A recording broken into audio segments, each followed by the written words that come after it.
Hey guys, welcome to the channel. As you see in the thumbnail, what if Issei get Ezekiel the angel god instead of draig and harem? Before I start, please do support for more awesome content, and subscribe my channel and like this video. Go support and follow the Skylinemaster for writing that awesome fanfic, and also make sure to comment on this story. Link in the description. Let's start this video. I glanced to my right, and there stood two of my brothers, each armed with an angel blade. It doesn't have to be like this. I tried to reason with them, but I don't think it will work. I glanced at my closest brother, Abner, lying in pool of his own blood. He wasn't stabbed with an angel blade, just beaten down. We've done our duty for thousands of years. On heaven and on earth, it will be the same, one of my brothers, Cyril, said as I frowned. Okay then, I'd die free than live a slave. I brandished an angel blade as the grins on their faces grew. Good, I was hoping you would say that. I watched the movements of the two in front of me, Cyril moving to the left, and Raziel to the right. I dodged a thrust from Raziel, and countered her strike by stabbing her in the stomach with the angel blade. She died as Cyril punched me in the face, and knocked the blade out of my hand. I was knocked to the ground with a kick from him, and saw Cyril standing over me, smiling. This is something we should have done eons ago. I glanced to Abner one last time before impending death. Hey, Abner shouted, causing Cyril to look back. Abner smiled. Blood is seen on the teeth of his vessel. At least you will live, brother. He rolled over and there I saw it. An angel banishing sigil, written in his blood. But what happens now? Metatron closed the gates. Even if we are banished, where do we go? Thank you for everything, brother. He smiled at me as his palm pushed down on the sigil, causing a white light to appear as my body flew into the air, rendering me unable to move. I was transported to somewhere far, very far. I traveled through a void, an empty space devoid of all life or being. A plain white expanse that went on forever before throwing me here. I was somewhere up in the sky, observing the birds take flight as the sun is going down. Please, I want to live. An open prayer. The one of many I hear at this point in time. This one, though, far different from the rest. Far stronger, far closer. It is almost drawing me into it. I traveled towards the source of the prayer. I found its source, lying on the ground. It was a young teenager, and looks to be what humans call Asian. He is lying in a pool of blood as I continue to look at him. He will die soon, if nothing happens. I try to communicate with him, to see if he can understand me. I want to take him as a vessel, as he is compatible and there is a deep power within him that I can feel. Can you hear me? I tried asked him telepathically. Who are you? He responded in Japanese, but I can understand. Us angels are blessed with knowledge of all the tongues of man. Do you want to live? I asked, ignoring his previous question. I want to live. I continued hovering over him. Then let me in. Just say yes. I need his permission to inhabit him as a vessel. Yes, just save me. I obliged. I went into his body and inhabited it. I went into his soul and found his consciousness there. The setting is a park, the same one where I found him. He is staring at the fountain before turning around to see me. Who are you? I am an angel of the Lord. I responded back. Are you the one that saved me? He asked. Yes. You were dying, and issued a prayer out. I responded and you said yes. Tell me, what is your name? I did not know of this youth's name, and what to know. Issei Hayadu. I hesitated. Issei, right now, I am saving you. You need to let me heal you, therefore you will be trapped within your own memories. Is this fine? Yes, do whatever it takes to save me. Very well then. I was just about to leave before his voice called back to me again. Wait. What is your name? He asked as I hesitated at his question. My name? My name is Ezekiel. Glanced up at the human sky. It was also so wonderful to stare at from heaven, but this view is far nicer than any possible in heaven. I got up from the ground and glanced at my outfit. A blazer as the humans call it, with a gaping hole in the center. The blood is still visible on the shirt, but the wound closed up. I glanced around and saw the sun set over the horizon. Where should I head to now? Home. I feel that I should go home. I want to switch with Issei for him to go home. There is no need for me to remain active in his body at this moment, so I feel that he should take over again. Issei, do you want to take over? I feel that I have nothing to accomplish at this moment. I said to his soul. Yes, sure. I faded back into Issei's mind as he regained control over his body. I walked within the memories of Issei, trying to learn as much as I can about this boy. A happy, normal 17-year-old teenager. Ordinary parents, ordinary school life. What is this? I stumbled upon an interesting memory. There are two boys with Issei, one bald and one with glasses. The three are examining a magazine with nude women. Oh dear. This is sinful behavior for humans. This is lust, a cardinal sin exhibited by this boy and his companions. I exited that memory and went to the next memory after that. There is a young woman, asking Issei out on a date. That was a few days ago. He was very excited about that, bragging to the 2 other boys about this. Humans crave companionship, maybe a cherub set these 2 up. The one who asked him out is smiling with Issei in a store. The woman who is with Issei is now standing in front of the fountain that I found him in front of. The woman sprouted wings, black ones. She killed Issei, with a spear of light? I've never seen light magic materialized as a weapon, so this is interesting. What is that woman though? An evil fairy who killed him? She might strike again once she sees Issei alive, so I will need to be vigilant. I whirled around as I felt a surge of power materialize behind me. Pure, magnetizing power, such an interesting feeling is appearing behind me. The area in Issei's mind changed from the park to a place covered in flames. In front of me, a being of power. It is what the humans would typically represent as a dragon, but it shouldn't be. The progeny of Eve do not look like this, so I am unsure as to what this thing is. It is staring at me, this red dragon-like creature, with its green eyes. Who are you? I asked it, as it twisted its head a bit. Interesting, such an interesting aura, you admit? What are you, Nephilim? What are you to call me that abomination? I am offended by this creature, and what it called me. Nephilim are to be executed on sight as they are evil abominations that curse my father. The creature just squinted its eyes at me. So you aren't Nephilim? What are you then? It questioned me as I floated in this flaming space. I am an angel, and my name is Ezekiel. The creature just stared at me as if it was deep in thought at something. No, you can't be. Angels are not like this. What does he mean not like this? What do you mean? I am an angel of the Lord. Angels do not inhabit a human's body, so tell me, what are you? Was I thrown into an alternate reality?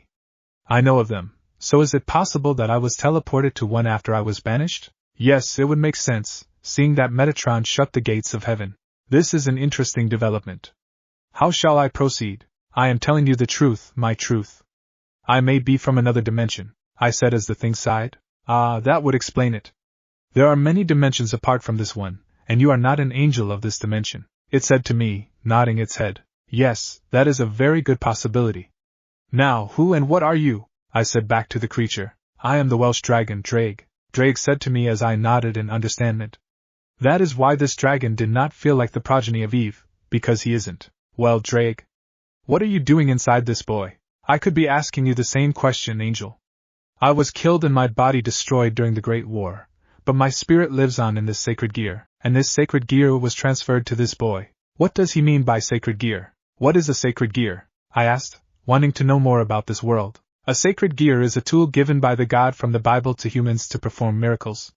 There are many sacred gears, each powerful in its own right. Father is in this dimension as well? I need to meet with him and further repent my mistake. Very well, you mentioned something about a great war? Can you tell me about that?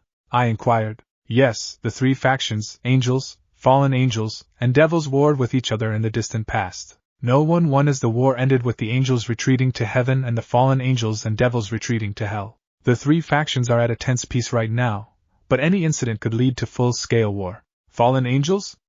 Angels that were tempted by sin or banished just like I was. And devils, does he mean demons? Who are the fallen angels? And by devils, do you mean demons? He shook his head at this. Devils are the angels who fell with Lucifer from heaven all those years ago, and have twisted in hell to become devils. Fallen angels are angels tempted by sin, and they were led out of heaven by the fallen angels Shemhazai, Azazel, and Barakiel. He explained to me as I digested the information. It seems that this dimension has the same basic structure as mine, but it is also different in many regards. So, Lucifer was never trapped in his cage. What about Michael? Is he the ruler of heaven? Lucifer trapped in a box? That is something I would like to have seen, given what a petulant child he was. And yes, Michael is the ruler of heaven. Your dimension seems quite interesting, Draig said to me as I thought of everything we've said to each other. An idea popped into my head. You said your spirit lives on in this sacred gear, and I can tell that you are very powerful. What can you do? Maybe he can help me get healed faster.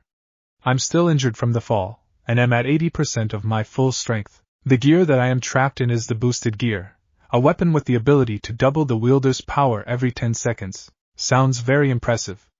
That would be a great tool for anyone to have. That sounds very impressive. I could make great use of this. I said as Draig grinned at me. Yes, you could, Ezekiel. I feel your power as well, Angel. Go try it out. I believe that to be a good course of action. The best test for anything is under battlefield conditions. Did you witness what happened earlier, with Issei and his girlfriend? He was killed by a fallen angel. Yes, I witnessed that. I couldn't save him as I am trapped in this form and his soul wasn't strong enough to make contact with me. You are right that a fallen angel killed him. He said this to me as I understand what I need to do. My mission to protect humanity. Tell me, where do you find these fallen angels? I want to test my abilities in this world. Bah, those fallen angels typically gather in old churches. Try there. I nodded and reassumed control of Issei's body. I opened Issei's eyelids and found myself in his bed. He must have been sleeping before I assumed control of him. I'll just put him in a memory with him sleeping. He will not know of the difference. I exited my bedroom and walked downstairs. I put on shoes and exited the house as I searched his memories for any mention of a church. There appears to be one on the outskirts of the city. I began walking towards there as I contacted Draig. Draig, how do I manifest your sacred gear form? I asked him within Issei's mind. Imagine the greatest power that exists, and focus it through your body. I imagined when Michael screamed at me for letting Lucifer into the garden. The wrath he let out is something I will never forget. I feel a surge of energy through my left arm as a red gauntlet appears. Oh, so you managed to get the third form instantaneously. Very interesting, but understandable considering your power, Draig told me.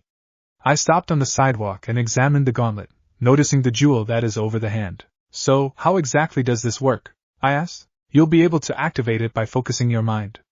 When you want to double your power, you will be granted that power. This continues until your body is not able to handle it, he said as I nodded, understanding this gauntlet. Father in this universe is still most wise. I continued on my way to the church, and am currently standing in front of it. The building is rather decrepit with an unkempt garden. Most pitiful a sight in the house of my father. There are many beings within, mostly of them humans, and 4 distinct ones. The aura is strange, as it feels like a mixture of light and dark twisted together. I glanced down at the gauntlet, and then at the door. Boost! Draig's voice announced from the gauntlet as I felt power flow through my body. I lifted my gauntlet hand up at the door and focused on the door. Though I only intended to push the door open, the door flew off its hinges instead. I feel so powerful now. I have not felt such a sensation since Lucifer wrapped me in his grace all those years ago. There are many humans in front of me, all in attire of the clergy. They are pointing their guns and energy swords at me. Has it been 10 seconds yet? Oh my, looks like we have a visitor, a new voice said behind the humans. A man in a trench coat, much like Castiel's. He appears to be one of these supposed fallen angels. There are 3 more fallen angels by his side, all female, including the one in the memory. She is looking at me with a shocked face while the others are looking at me with sneers. How are you alive? I killed you, Issei's date shouted at me. I need to see my weaknesses in this world, so the time for talk is over. Boost! My strength was again doubled. I feel absolutely wonderful right now as surges of energy are flowing through my body. I estimate that I am as strong as that arrogant bastard Zachariah was. I raised my gauntlet hand up as the humans fired their weapons at me. I felt their bullets hit me, but not hurt me. These bullets appear to have been made of light. Why would they assume that this would harm an angel of the Lord? I pushed all of the humans back, sending them all flying into the wall behind them. Very nice, my telekinesis is much stronger than what it normally is. All the humans are knocked out, so now it is time for the fallen angels. I see them materializing their energy spears, and frowned at the fallen angels. I don't know why, but I felt anger towards them. Rage is materializing in my body as they threw their spears at me. Is this what you can do? I asked as I glanced at the 4 spears were lodged in my stomach. This magic is very dilute white magic, nothing that can harm an angel. I pulled out the 4 spears with my right hand, and then crushed them. You fell from heaven willingly? How could you make such a declaration at my father? Your father? What are you, an angel? The little girl sneered at me as she created another spear and charged at me with it. I gritted my teeth as she plunged it into my body. I grabbed her by the shoulder and put my hand on her forehead. You disgrace us true angels. I smote her with my gauntlet hand, causing her body to completely disintegrate. My smiting has increased in power as well. What are you? The trench-coated man glanced at the trench-coated woman and nodded. They both created light spears and launched them at me. The one thrown by the man hit me in the chest while the other hit me in the face. I pulled each one out as I advanced towards them. My father made you differently here. This is not good for you.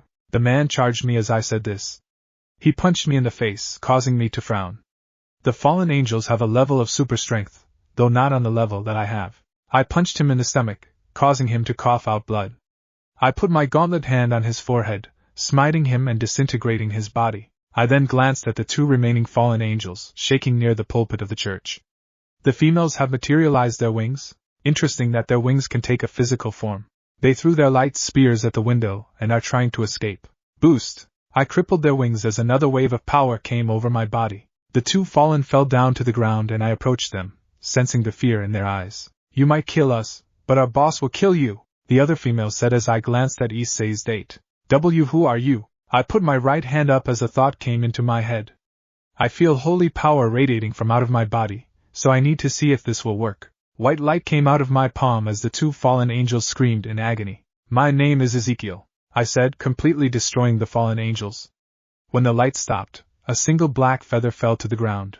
I glanced through the eyes of Issei as he walked to school. I'm not in control of Issei at the moment, and am just seeing everything that he is seeing, much more clearer through as I am an angel. I can hear the comments of the girls around the front gate, comments that Issei cannot hear, which I believe is good for his sake. Most of the comments are disparaging remarks about how perverted my vessel is, something I find distressing and will need to fix. I immediately straightened up as I felt various dark presences in front of the school. These presences are not like the ones that I felt from those fallen, but something entirely different. Issei, stop. Who are those 3 standing by the front gate?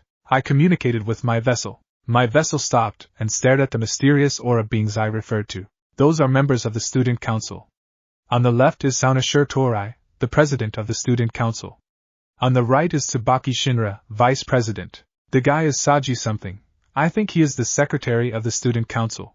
Why? Stay away from them. They are emitting dangerous auras, and I suspect that they might not be human. What? The president of the student council is not human? Could she be a vampire? No, I could tell if she was a vampire. That being said, just stay away from her and the rest of this so-called student council. Okay, understood Ezekiel. Please help repeat this phrase. It was the best of times, it was the worst of times. The bell rung as the English teacher looked at the clock. Oh, that went by fast. Please complete this chapter as your homework tonight. Class dismissed. The class got up as the teacher said this, my vessel included. This day was rather interesting. Metatron imprinted thousands of years of information into my head, but it is just so refreshing to hear this information from the humans in a classroom setting. Much of the information that the humans wrote in the Bible was wrong, however. It is time for lunch, even though as angels don't need to eat to survive. I know that this applies to vessels as well. Issei, you don't need to eat anymore. As a vessel of an angel of the Lord, you no longer require sustenance to survive. So I don't have to eat anymore? You can if you want, but it is no longer essential for your survival. Danger. 3 inhuman beings approaching with no one else in the vicinity. I took over control of Issei's body as I spun around to see the 3 from this morning approaching me. Their faces, I didn't see how truly awful they looked when I wasn't in control. That is strange. The secretary and the vice president don't look bad, it is as if they still have their humanity in them, unlike demons. The one in the center though, the president I believe, such a hideous interior compared to her exterior. They don't feel too powerful, maybe they are similar to newborn demons? Still, I don't believe getting into a fight is the right course of action, especially since there are humans nearby. They are looking at me with stern expressions on their faces, and I mentally prepared myself call out the boosted gear and use holy light on these beings before they can drag me in a prolonged fight, which is bad for everyone. Issei Hayadu, the president said. Yes? I glanced at the 3 in front of me. We need you to come with us to the student council room, she said as I pondered this. This might be an innocent request for something, but it could also be a trap. There may be more of them, and they may have an angel blade, or holy oil. I cannot allow myself to fall into their hands. I'm sorry, but I cannot come with you there. I turned around and started to walk away, but then I felt a stern grip on the shoulder. President Shirtor, I wasn't asking you, the male said to me. I turned around and stared at the 3. Let me be. I know what you are. You aren't human. Don't make me destroy you. I kept these beings in my sight as I backed away from them and their shocked faces. What are you? The president asked after regaining her composure. Your destroyer, if need be. I said this as I rounded the corner, before running away from them as quickly as I could. I sighed as I made it back to the classroom. I managed to avoid a confrontation, but I don't think that it is over. It appears that I am right. There are non-humans in front of me, and in back of me. They are surrounding me in a circle and there is no easy way out. There are members from the student council, I believe, given the 3 from earlier here. Behind me, there are 4 more non-humans, a redhead, a black-haired girl, a blonde boy, and a strange white-haired little girl. The white-haired little girl feels different from all the others. She has a cat-like aura to her. I might have kicked the hornet's nest, so to speak. I should have researched out the non-humans before rushing to a hastily declaration. Still, they should not be that much of a problem, given the fact that we are in a magical barrier of some sort. They've set up this barrier, so there will be no collateral damage. Seems they value the humans of the school as much as I do. I thought I made myself clear before, non-humans, I said. Might as well try to de-escalate the situation if possible. Who are you, and what are you doing here? You should know that this territory is Gremry and Citri territory, the president said as I thought about her words. Gremry? Citri? Those are names of powerful demons in hell. This universe has those demons as well? Who I am is none of your business. I am living my life here as I see fit.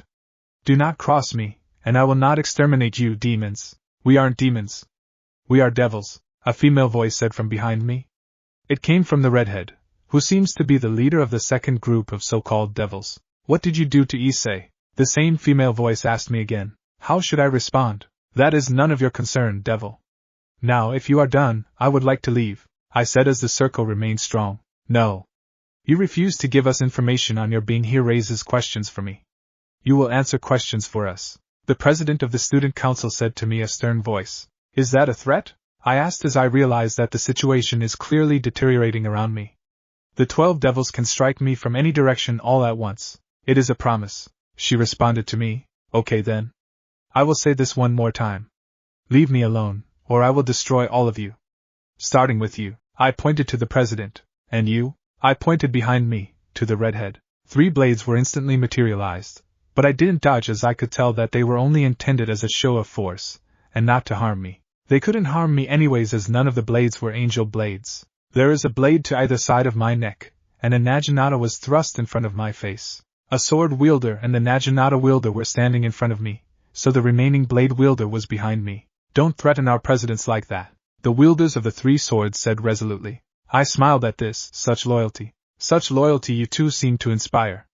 I'll just have to teach you what happens when you don't listen. I don't believe that I should kill them, given the fact that I still know very little of this world, and my attack could be an act of aggression to those in power. Also, these are just children, not human of course, but still children. They don't need to die or get permanently maimed. A show of force will do. I'll let all of you live. I flared my wings, causing the devils to pull back due to the light. Dragon booster. The boosted gear manifested itself as I lunged at the closest person to me, a brown-haired girl in the student council. She kicked at me with superhuman strength, possibly on the level of a low-level demon, which is nothing to me. I put my palm on her head, causing her to become unconscious. I turned immediately to my left to see a punch aimed at my face by a blue-haired girl who looks like a boy. The distance was too small and I was unable to dodge as a result. I felt very little pain, however the devil in front of me brought her hand back in agony. I took the chance to rush her and put her to sleep like I did the girl before. The devils regrouped in front of me with shocked looks on their faces. Longinus? The redhead and the student council president said in shock. I glanced at the 10 left in front of me. It would truly be easier to kill all of them, but they don't deserve it, so I must knock them out. I felt magical power being accumulated in front of me.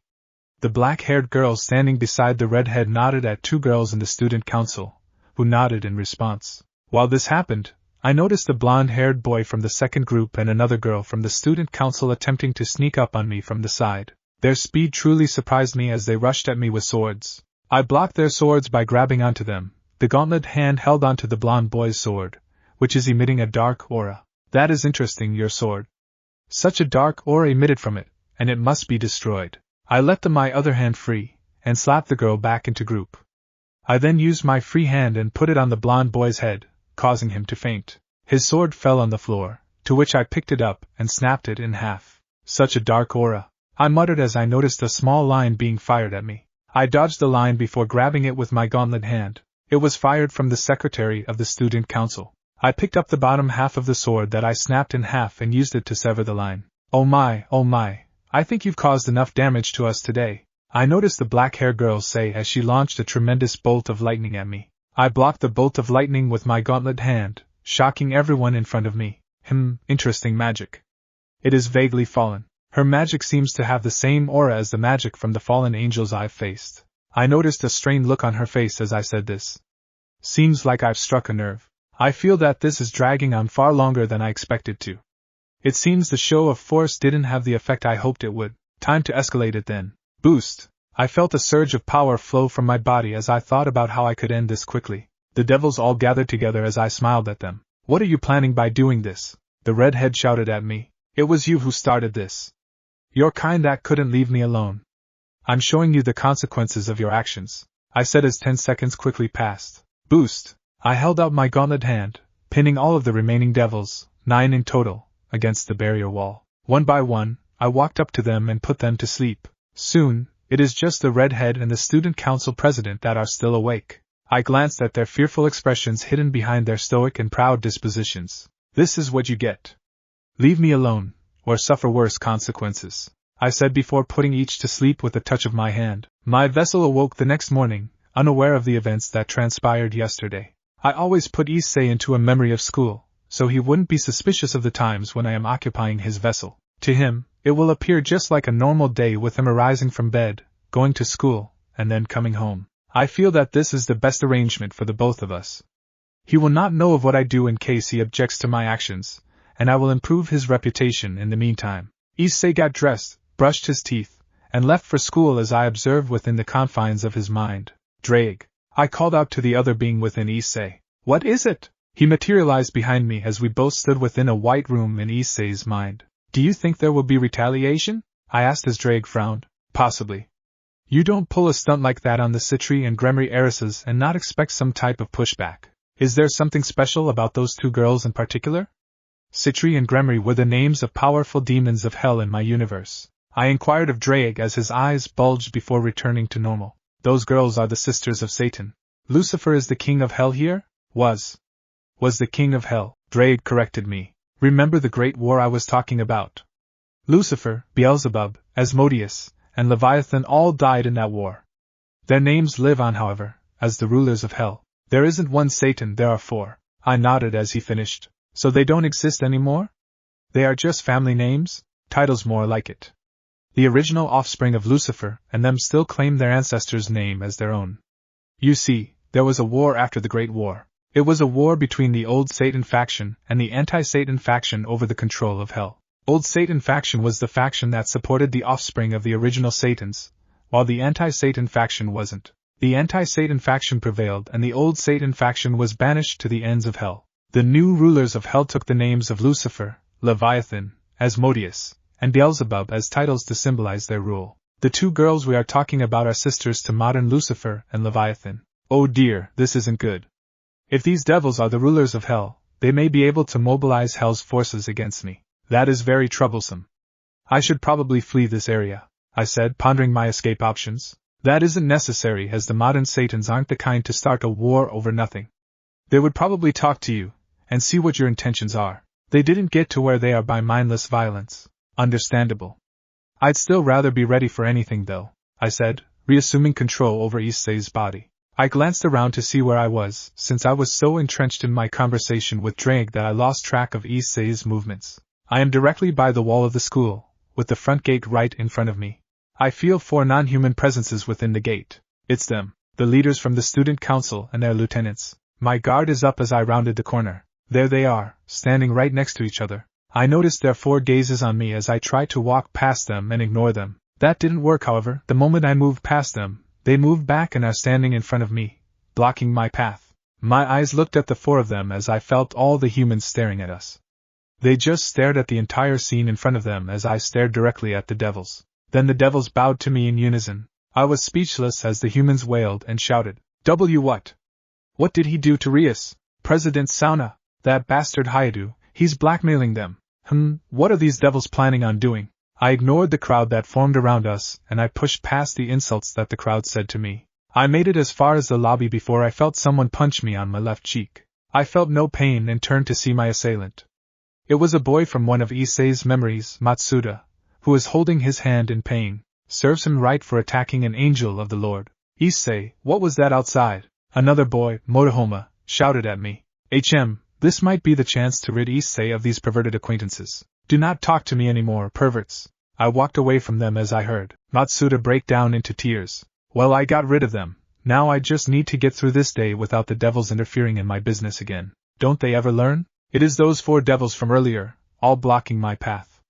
There is no one in this hallway except us, so this will be easier than before. I thought I made this clear the last time? Wait, we've started on the wrong foot. Forgive us. The redhead stated, Rias, I believe her name is Rias Gremry, Sauna Citri. I began as a question, to see if those are their names. They nodded and I continued, now knowing their names. Indeed, we have got off on the wrong foot. That being said, what I said before still applies? Leave me alone, and I will do the same to you, I said as their gazes became conflicted. I can't read their minds for some reason, which irritates me. We will leave you in peace as long as you do not harm the student population, Sauna Citri said. But what are you? Rias asked me. Should I tell them or not? I do not believe telling them is a wise decision until I learn more about these devils' intentions. You do not expect me to share my secrets, do you? Maybe in the future, when I learn to trust you devils, then we can expect to share our secrets. Until then, let's have a civil relationship. I sighed as I crossed the street. I left school because I didn't want to deal with the devils anymore, and now I do not know what to do. A prayer? A cry for help. A powerful cry from in this city. It is not very far from me, so I believe that I should help. I rush to the source of the prayer, 3 blocks away from me. It is in a dark alley, and I see 5 men in priest attire standing over a girl. What are you doing? I heard one of the men saying in Italian. Our orders are to take her alive. Another responded. We need to slay the witch now. I frowned at the words of a third man. I could sense no magical power from within the girl, so it is unlikely that she is a witch. I feel that I should act. I charged at the one who is closest to me, putting him to sleep with a touch on the back of his head. This caused the 4 remaining priests to be aware of my presence. Die, demon! The second man shouted at me as he brandished a weapon. I frowned as he called me a demon and advanced as the priests fired their weapons at me. These bullets seem to be of the same kind as the ones from the fallen angel incident. I wonder, as these priests with that group? I pinned 3 of the priests to the wall violently, causing them to be knocked out. I then glanced at the one remaining priest, who is holding the girl as a human shield. He is holding a sword to the girl's throat. Back away, or the bitch dies. I frowned at his words. I flung his sword towards the wall with telekinesis, before flinging his body in the other direction. I approached the human, who is still conscious. Why, you can't save her? We'll get her one way or another, and then we'll skin you alive. I ignored his words as I thought of testing something out. I stuck my hand into his chest, causing the priest and the girl to scream. I searched around for his soul, and found it. It is tainted with the sins he has committed. I retracted my hand in disgust as I realized that he committed the sins in the name of my father. I realized that the priests with him have also been committing sins in the name of my father, and they must be destroyed. You have the audacity to commit sins in the name of my father? Begone! I put my hand on his face, smiting him. I turned away from the look of horror on the girl's face as I did the same to the 4 others. Ah, it feels good clearing my father's name from those who use it for evil. Are you okay? I asked the girl. Yes, thank you, she replied in Italian. Well, what are you doing here? I asked her as I looked at her suitcase. I am here for the church, she said as I smiled. A nun? I stuck my hand into her chest and felt for her soul as she screamed. Ah, her soul is very pure, almost like it is made out of pure light. This girl is a pure holy maiden. I then erased me putting my hand into chest from her memories. Very good. However, the church here is run by the fallen angels. Is that what you want to associate with? I asked as she looked away. They are my friends. I frowned at this description of those fallen angels. Well, they aren't here anymore. I wonder, should I take her along with me? She does have a very pure soul, and I felt a great power within her. But I will take you along with me as I am a true angel of the Lord. Her eyes widened when I said that I was an angel. Really? Thank God that I found an angel that rescued me. I am Asia Argento. What is your name? My name is Ezekiel. On a rooftop a few blocks away, there is a lone figure peering down. He isn't watching the cars or the people. No, he is watching something else. The figure just saw the entire scene in the alley with his blood-red eyes, and is maniacally laughing. Oh, that is very interesting. I knew that I shouldn't have sent those humans to do the task of retrieving her.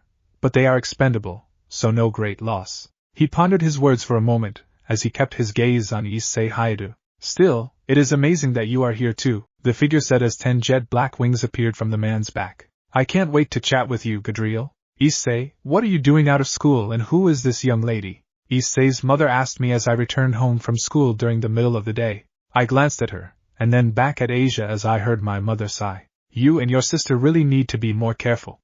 No wonder why you have to come home because of stomach poisoning. It isn't my cooking, is it? She responded as I felt bad for manipulating her memories. The memories I've planted are as if Asia has been my sister and their daughter for years. I will need to do the same for Issei's father when he gets back. I'm not sure if I should do this to all the people at school as well. Asia, please come up to my room with me. We have much to discuss. Yes, Ezekiel. Lead the way, she remarked cheerfully as I went upstairs with her trailing closely behind. We entered my room before I shut the door down. What should I do now? The Winchesters would probably ask a question or two now before dragging someone to their bunker. I don't have a bunker, so I am at a loss. Do you mind if I take a look at your memories? I asked. I could have just done it, but I like permission as I don't like to invade the memories of humans. Yes, please, Angel. She smiled. What a beautiful smile. I put my hand on her forehead as all of her memories rushed into my head. Quite the noble girl, this human is. A tragic past as well.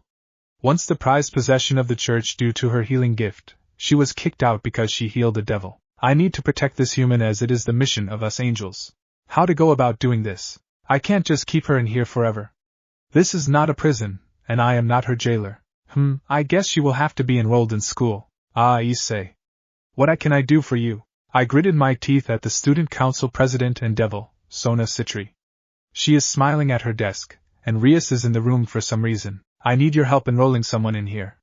I wouldn't talk to you about this and would just manipulate everyone's memories, but you'd probably be immune to mind manipulation. I thought I would just talk to you about it beforehand.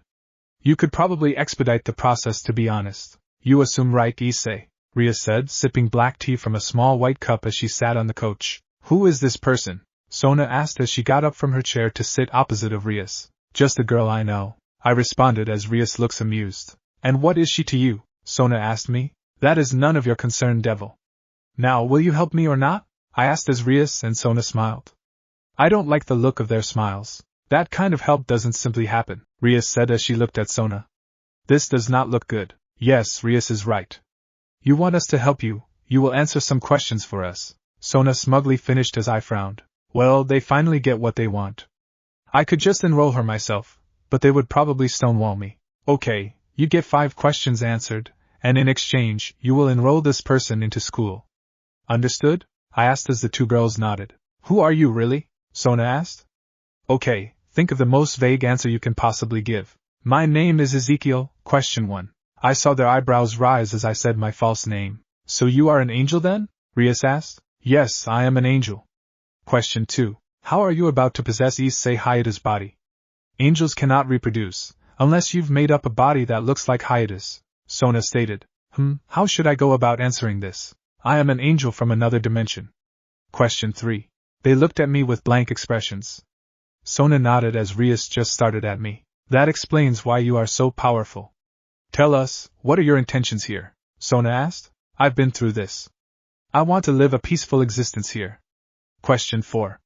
You have one more question before it is time for you to hold up your end of the bargain, I said as they stared at each other. Will you become an ally to us? Interesting final question posed by Rias. I would have thought it would have been something to do with my old universe, or the sacred gear Issei possesses. If by us you mean devils, no.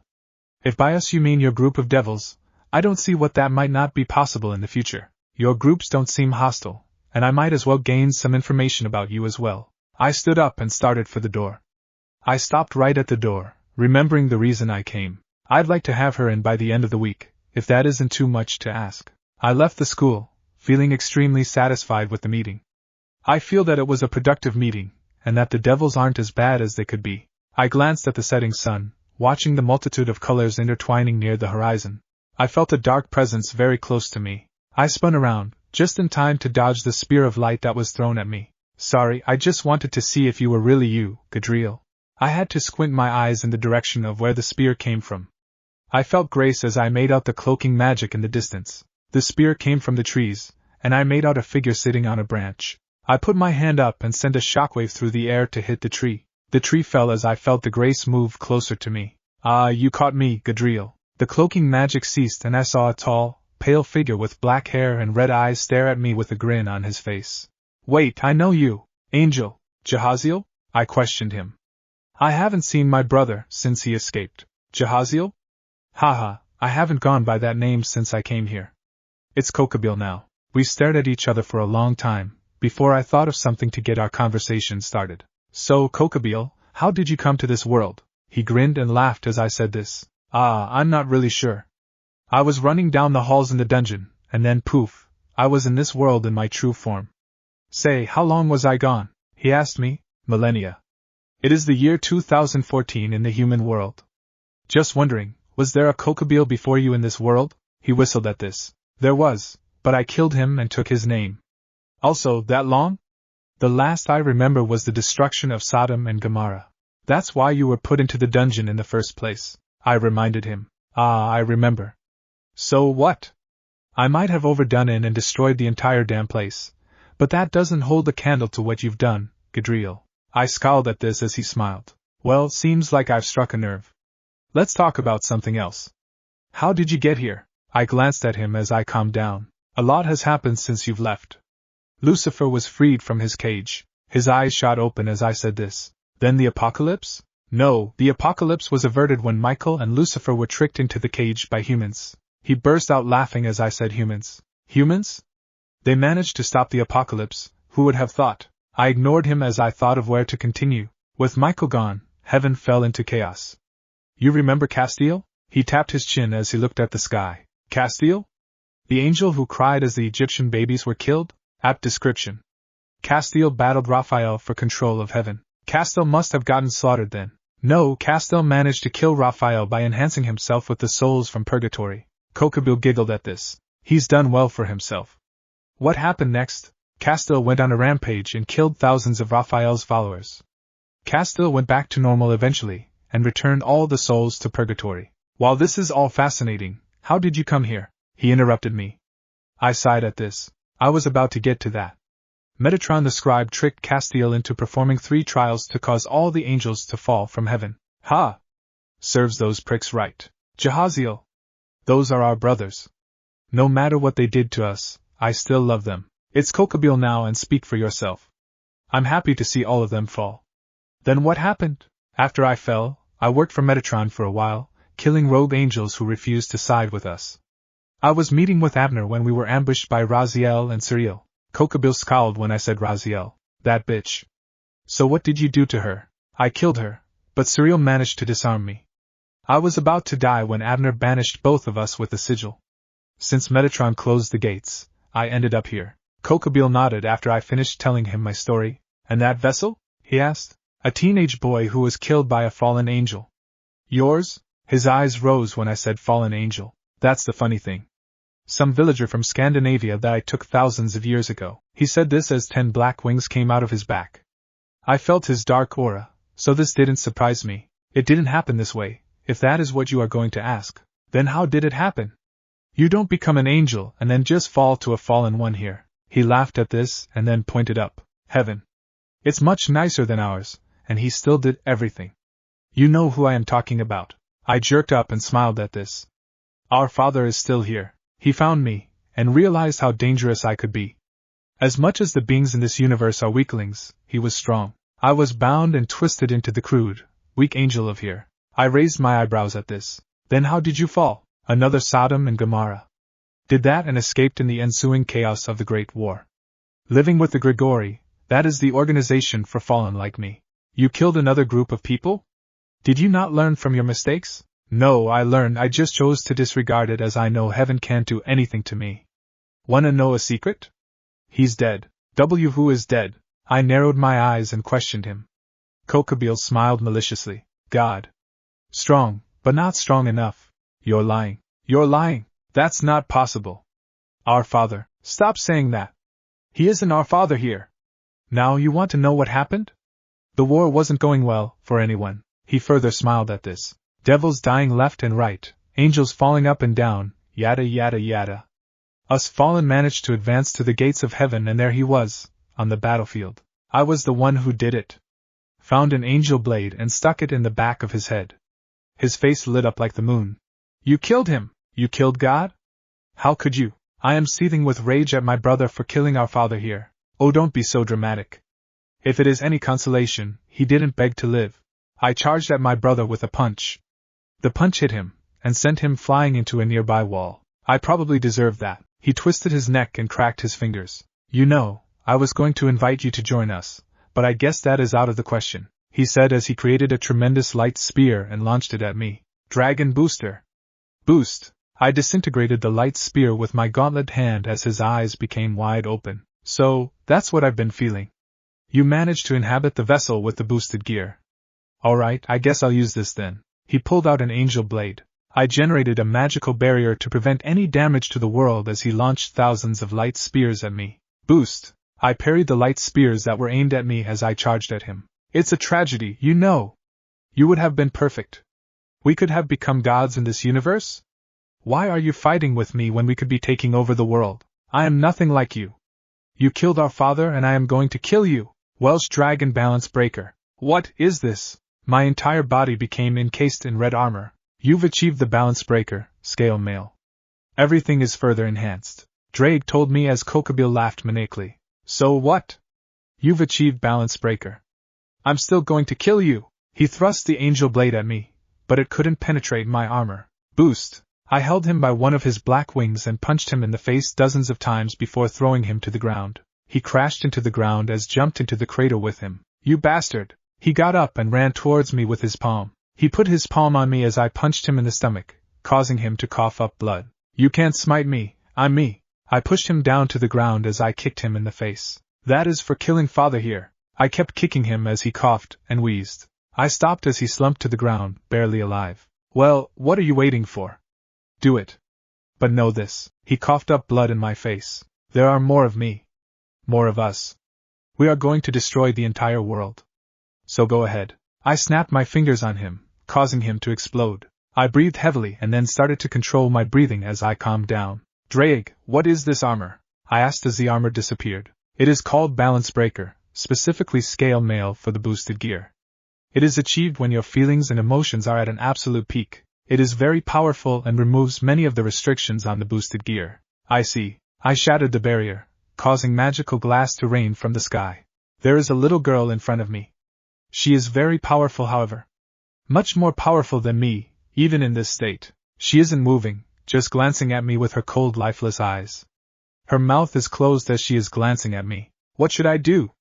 It is night time, and this little girl is out here by herself. Little girl, where are your parents? I do not have parents. Well then. What is your name? My name is Ophis, and I want you, Angel. I narrowed my eyes at this Ophis. What are you and how do you know what I am? You clearly aren't human, but you aren't a devil or fallen angel either. I readied myself for her response. I still have the boosted gear Scale Male armor out, so I can fight. That, however, does not seem to be a wise course of action as I feel she is powerful. Very powerful, so much so that I believe fleeing is the best option. I am Ophis, Dragon God of Infinity. Dragon God? Most troublesome. She has an aura similar to one of Eve's progeny, yet the dragons of this world don't. Strange. Her blank expression twisted upward ever so slightly, revealing a small smile that is barely visible. I knew him. Knew who? I questioned her. God. Your God. She knows my father? How? I questioned in a tone that was too aggressive. Her smile increased ever so slightly. I was created by him. Father does not create dragons. My father does not create dragons, or so-called dragon gods. Her smile faltered a little bit. He did. I predate you, Angel. Do you know of Eve? She asked me. The mother of monsters? I've heard of her. I explained truthfully. Her smile regained its previous form. She created dragons, her dragons. He created us to counter her dragons and to keep her in check. Interesting. I've never heard of this. Something caught my attention in her previous statement, which I will need to confirm. Us? There are more of you? She frowned at my question. Yes. One more dragon he created. Great Red, the Apocalypse Dragon. Another being of such power? I need to find this Great Red's intentions, as well as Ophis says. Why have I never heard of you then? We were used to counter her dragons. Then as a reward, he gave us a home. Purgatory? I questioned. No. The dimensional gap. What is that? I inquired. A void world. She tilted her head at me. Who are you? She questioned me. My name is Ezekiel. She narrowed her eyes after I said my response. Why are you lying to me? I'm not lying. Yes, I am, and the last sentence was a lie as well. I met Ezekiel and you aren't him. What is your name? Should I tell the truth? Probably, this Ophis might be able to see past my lies. My name is Gadriel. Her eyebrows rose at this. Gadriel? The one who let Lucifer in.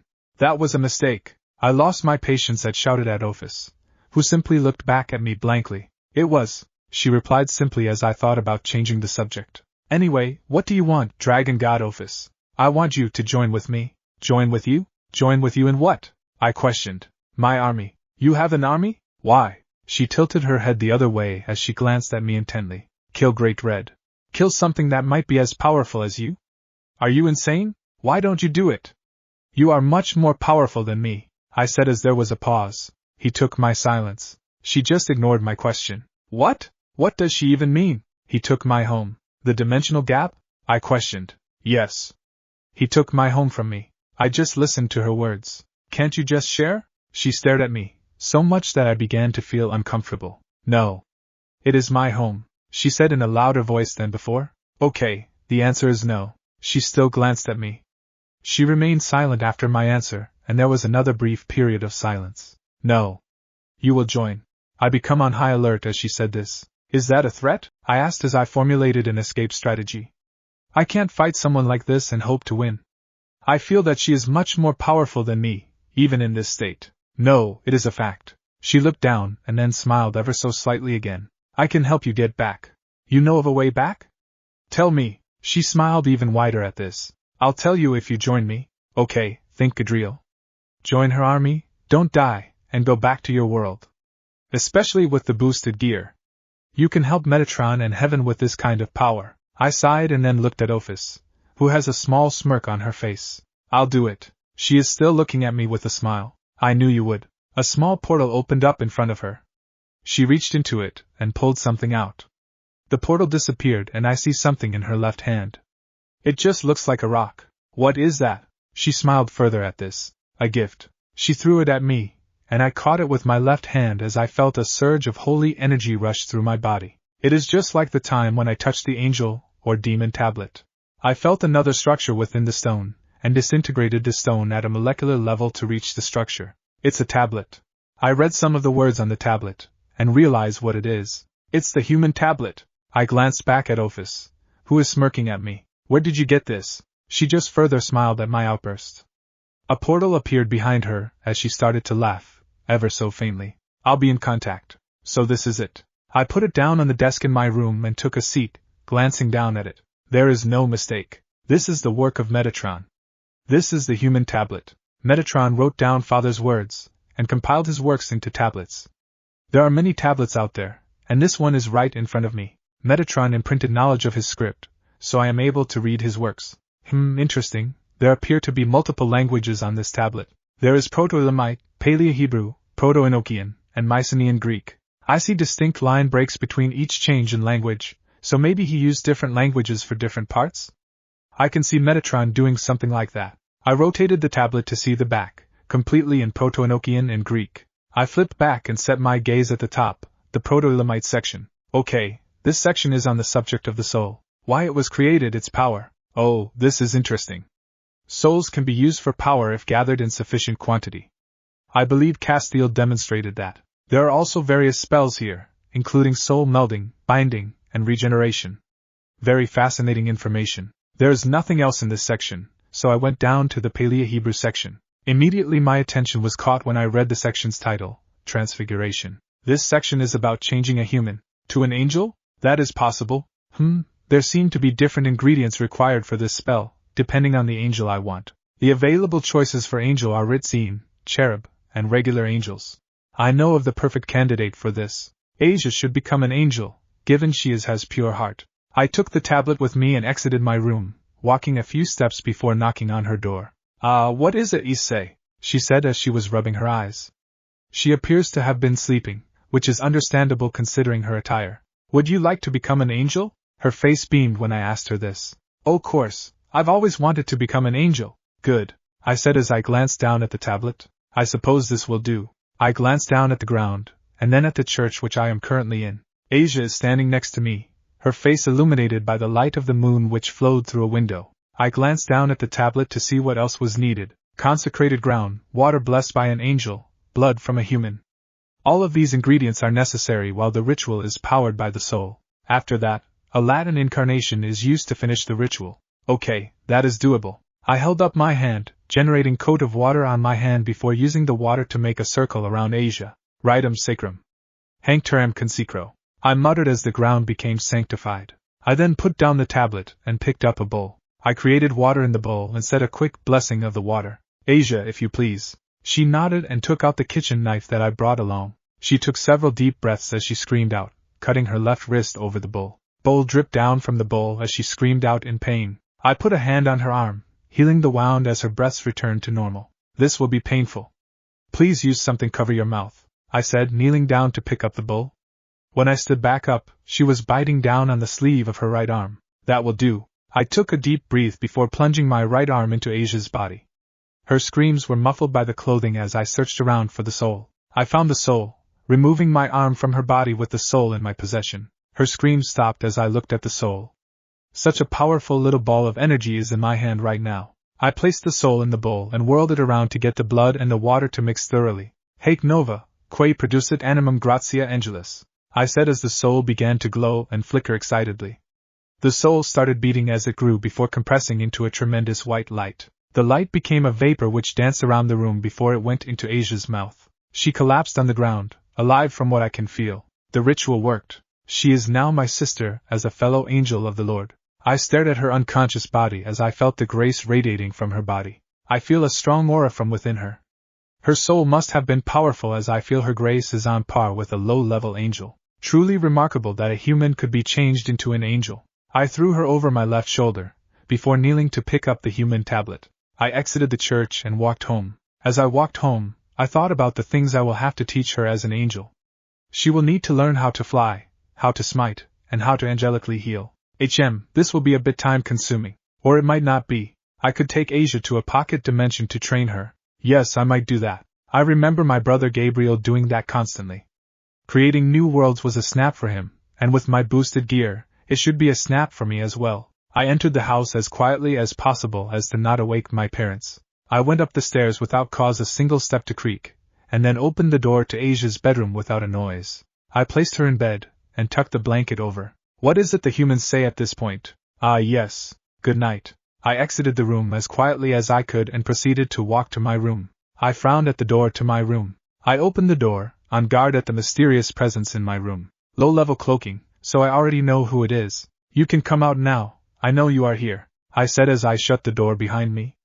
I glanced at my closet, which opened. Rias Gremry the devil appeared. She has a heavy expression on her face. I need your help. I raised my eyebrows at this. Not at her words, but at the fact the words stumbled out of her mouth. She is troubled, I can sense it even though she isn't human. Interesting. I started. What is the problem? I finished. I'm getting married. Congratulations. I don't know why that came out of my mouth, but it did without thought. That was a very human response of me, I suppose. I don't want to be married. Not like this. Tears started to stream down her eyes as she said this. The emotions of a teenage girl are most troubling, human or not. How do I deal with this? I have not learned anything from Sam or my original vessel about how to deal with this, and Issei would probably suggest looking at her breasts. Please take a seat, I said, gesturing to my bed. She slowly nodded and took a seat on my bed. I sat down next to her. So, why don't you want to get married? It was an honest question. Why wouldn't someone want to be married to their spouse? I do not love him. His name is Riser Phoenix, and our parents arranged it. I see. An arranged marriage. So you don't love him? That is problematic. I don't love him, I hate him. He won't treat me for who I am, just my name. I do not know how to respond to this. I contemplated for a few moments before the thought of Dean Winchester came into my mind. Because of him I thought of the perfect response. Well, what do you want me to do about this? I'm not going to kill some devil just because. She stared at me with her still-soaked eyes. Can't or won't? She blurted out. Both. No, please get out of my room. I quickly thought that was a bad phrase to speak. It would be wise to adjust it. I mean, I would like to help you, but I really can't do anything. I said in a soft voice, hopefully comforting her. Yes, you can. You have powers I can't even think of. You have to do something, she said in a soft voice. I thought of what I could do that won't further involve me in the affairs of the devils. Well, there are many possible things I can do. Okay, there are things I can do. That being said, why should I? I don't want to involve myself into the affairs of devils any more than I already have. I can give you something in exchange, she blurted out as I frowned. That is highly unlikely.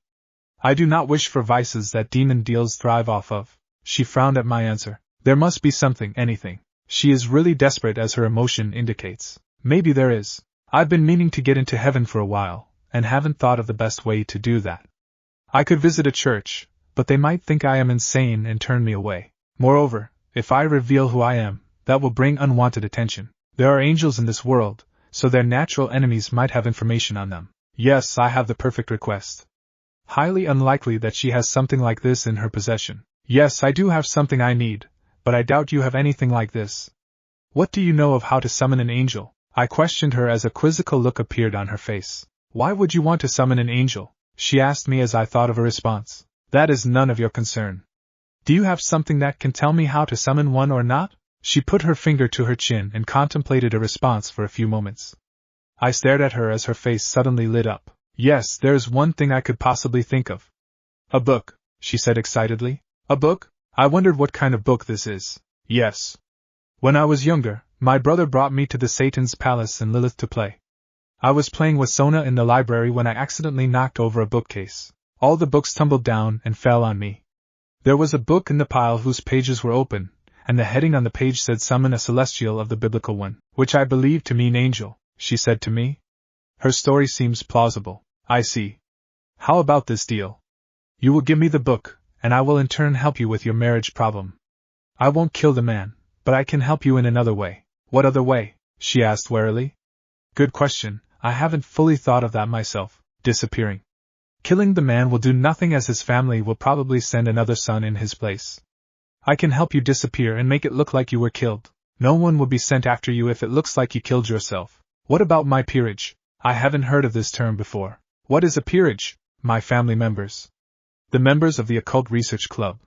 They are people that I reincarnated into devils. Admirable that she thought of her group as well. They can go with you as well. I will help all of you disappear from them. She nodded at this, her eyes long dry from the tears stopping. There is only one problem though. I don't have the book anymore. Where is it then? I asked. My brother sealed a bunch of books away, saying they were too dangerous should they fall into the wrong hands. They are in the underground vault in the Satan's Palace. In a vault, that will be hard to reach. All right then, go get it. She scratched her head at this. No one is allowed to go into the vaults unless there is an order from one of the Satans, and my brother will not let me. Well, we have a problem at this. So, we have reached an impasse. I pondered a solution after I said these words. We can get it from the vaults. I can lead you into the palace, and then you can steal the book. I rose my eyebrows at the danger of her suggestion. So, you want me to go to hell, go to Satan's palace, and steal from their vault?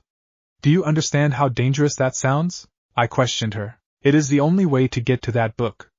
We don't exactly summon angels all the time, so there is no other way to summon an angel beside the one found in that book. I did what Sam Winchester often does, what Dean calls the bitch face. So you want me to break into the ruler of Hell's palace and steal a book from their vault? Sounds dangerous, but it is necessary. Alright, when do we go? So, this is hell. It's nice.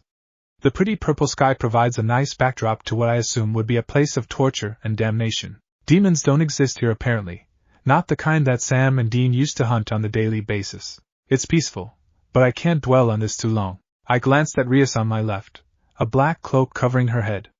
She also has a cloak that masked her aura, courtesy of me. We teleported through a portal that Rias knows of. Normally hell can only be accessed by the fallen angels or devils and have special portals as a means of getting here. Rias knew of a spell that allows anyone, devil, angel, human, or miscellaneous to enter hell undetected. Rias provided me with a map of the underworld prior to us teleporting here. She said that the portal she knew of fluctuates, dropping the spellcaster to an unknown location within hell. Unreliable, but it managed to put us in hell. The area around is us forest, so we must have landed in one of the forests in hell. Do you have any idea where we are in hell? I asked her as she stared up at the sky. There is a moon here as well. Interesting. Yes. she said, pointing her right index finger at the sky. I glanced to see a hovering landmass near the moon. Rias, an industrial city in the sky of the underworld. I do not know the meaning of these words. I see. How close are we to Lilith? It felt strange saying that. Why would anyone name a city after Lucifer's first? I understand that her role does not match the role back in my universe. But from what I understand, she was Lucifer's wife and Hell's first queen. I suppose the question answered itself as Rias began to walk. I followed after her, very close. We are near, let's walk. The walk was pleasant. I never thought I would say that regarding anything of Hell, but even I can be surprised. The total time was just under an hour, as the distance we covered walking would be equivalent to a few hours of walking by human standards. We entered the city, and it truly amazed me. Lilith looks just like any other city in the human world. People walking about, cars on the road, business commencing all around us. I felt various glances at us by the devils, most of whom looked normal with their facial features and attire. I felt as if I was walking in a major city as I followed Rias to the palace. You see it? She asked me. Indeed I do. In the distance I see a massive building, several columns supporting the massive structure. The building was built in the style of the Romans with the marble material and the architecture, creating a rather lovely shape. Yes. How do we get in though? The building, which is said to be the palace of the four Satans, must be heavily guarded, even though nothing meets the eye except for a few guards at the entrance of the palace. I can see the inscription above the door clearly from where I am currently standing, Pandemonium. That is the hard part. A platoon of royal guards patrol the building, and I don't believe my brother or any of the other Satans are there right now. Let me think about it. We continued walking. The pearl-white steps to the building are visible behind the massive stone walls and the gate that encloses the building from the rest of Lilith. She suddenly stopped in front of me, and I stopped to not bump into her from behind. Do you have any spells that can turn us invisible? Yes. I can turn myself invisible. I did so as she stared through me. I know of something that works with humans, but I'm not sure as to its effectiveness on devils. I inflicted a wound on my right wrist, causing drops of blood to fall on Rias as I held out my arm over her head. Zadam marana es la giro sapadera. May the blood of the celestial blind from the sight, the unrighteous man. She screamed a little bit as she turned invisible. What was that? She asked. She was invisible to everyone else, but I can still see her. Enochian blood spell. Can you see me? She nodded. Very good. Remember that while we are invisible, we are still tangible. So don't touch anything that will expose us, I said, gesturing for her to lead the way. We approached the guards on duty as I further masked my aura. Rias has her cloak on that masked hers, so I did not need to do that for her. We walked slowly past the armored guards, always on the ready if they sprung up and attacked us. They didn't, so my blood spell worked. Rias led the way to the vault, which is at the back of the library. The library was surprisingly human-like, with people studying attentively at tables, reading the books in front of them. The gateway to the vault was protected in a separate part of the library, Rias told me. The way to the vault was behind a door that can only be opened with a scanned card that belonged to the employees of the palace. We had to wait outside the door to the vault until an employee scanned her card and opened the door in front of her. Rias grabbed the door and held it open as we rushed in behind the employee, letting the door shut naturally behind us. Rias led me by the hand as we went down the series of stairs until we reached the bottom of the stairs. The employee from before is there, standing in front of the two security guards in front of the vault. The vault itself looks rugged. I hear all the time gears within the circular vault door, all in perfect unison to prevent unauthorized access. We walked up behind the employee as she displayed her identification card and typed in the password for the vault. The guard stepped to the side as the tumbler to the door wound up before activating to open the door. The door opened outward, allowing us to slip in behind the employee. The door shut behind us as I heard the mechanism resume its previous form. The vault itself looks like an ordinary bank vault with lines of safety deposit boxes along the side. At the far end of the vault, there stood a sturdy table with several books and documents on them. The library employee opened up a safety deposit box with her set of keys. We will need that if we are to access these boxes without making a noise. I motioned for Rias to stand behind her as I walked towards the employee. Rias made a confused face as I put my hand on the employee's head, causing her to faint. Rias was shocked, but managed to catch the employee as she fell to the ground. I ordered Rias to watch over the employee as I opened each of the boxes to see the contents within. Those without books inside I ignored, while those that contained books I brought over to the table. The process took less than 10 minutes in total as there were very few books within the boxes, mostly just documents or maps. There were less than 30 books within the 100 or so deposit boxes, and they are all sitting on the table. I motioned for Rias to sort through all of the books as I watched her, looking for anything that interests me or catches my eye. There are many ornately decorated books on this table. Many of them have titles that are written in obscure text that very few can read, but thankfully Metatron imprinted knowledge of script into my mind, and I can read almost any form of writing. Some of the titles are written in Aramaic, Proto-Celtic, Elamite, and Elder Futhark. I caught names such as Book of Morning Silence, Miscellaneous Compilation on the Duties of Fairies, Necronomicon, and Sorrowful Text of Belphegor. I heard the pages of a book began skimmed through before Rias nudged me on the shoulder. I read her mind, indicating that this is the book from her memory. I smiled as I took the book from her hand and placed it within Issei's school's satchel. The alarm suddenly blared, causing me to jump up in shock. The lights in the vault flickered in red as I heard the locking mechanism turn. From the corner of my eye, I saw the employee moving on the ground, a button visible on the necklace she is wearing. Impressive, she managed to wake up that quickly from unconsciousness to push a panic button? Truly remarkable, although she isn't human, so that should have been expected. Get ready, I said to Rias as the alarm blared. I turned back and shoved as many of the books from the table into the bag as I could before turning back around. The door opened as the two security guards from before aimed their weapons into the room. They aimed them all around the room, indicating that they can't sense us. I nodded to Rias as I made my way to the side of the room, moving very carefully as one of the guards tended to the employee. I inched my way towards the vault door, but one of the guards blocked it. There is no other way around him, so I grabbed him by the collar of his uniform and threw him against the wall. I pushed Rias out of the vault, and I soon followed as a bullet whizzed over my head. I slammed the door, causing the door to automatically lock, trapping the guards and the employee. I heard many footsteps coming down the stairs as I heard one of the guards in the vault whisper into the radio that we are invisible. This is problematic.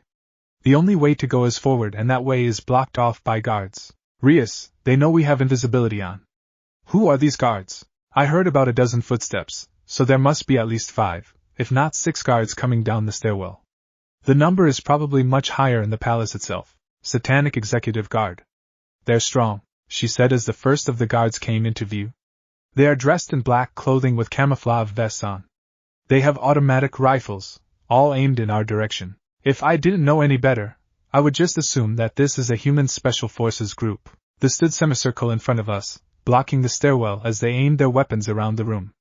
It seems that they can't see me either. We can't get around them, and I can't teleport out of here, so I guess that I have to fight my way out of here. Dragon Booster, / Welsh Dragon Balance Breaker. Scale mail armor overcame my body, causing me to lose my invisibility. A hail of bullets came at my now visible person as I stood in front of Rias. These aren't normal bullets, they feel different, almost poisonous in a way. Boost! Boost! Boost! I lifted my hand up, sending all of the executive guard flying into the ceiling. We are fighting our way out of here. Just tell me the way and stay invisible. She nodded with a look of determination as she ran up the stairs as I followed her. We approached the door we came in from, opening it as I surveyed the library. There is no one here. Only the belongings of the devils who were here are left. Executive guards came into the library, each wielding a sword or spear of some kind.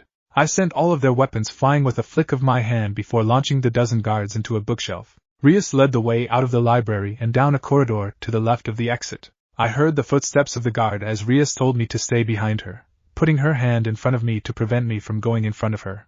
Another set of guards found us as we moved near the administrative sections of the palace. Oh no, what do we do? Rias asked as guards surrounded us from the back and front, trapping us. I raised both of my hands, one in each direction, and used white light on the guards, completely destroying them. I then realized a faster way out of here as I turned my attention to a wall, and destroyed it with white light. It is a faster way. Rias frowned at my statement, but nonetheless went out of the hole I just created. The city street that was bustling with people when we came in was void of life. There were vehicles and barricades at either end of the road, but these devils are wearing different uniforms than the ones inside. Who are they? I said as the devils on both sides noticed me and opened fire with their weapons.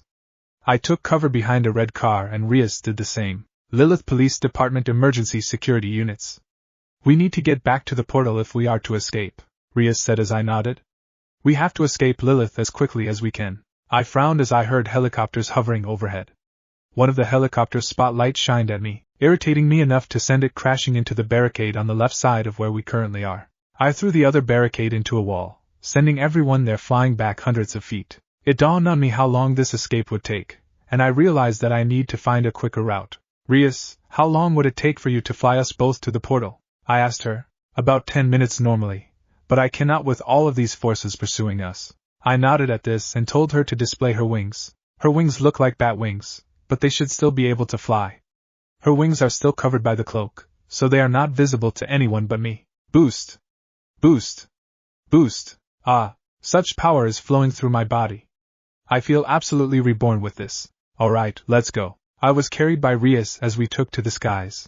I see all of the emergency personnel scattering about from the sky as helicopters trailed behind us.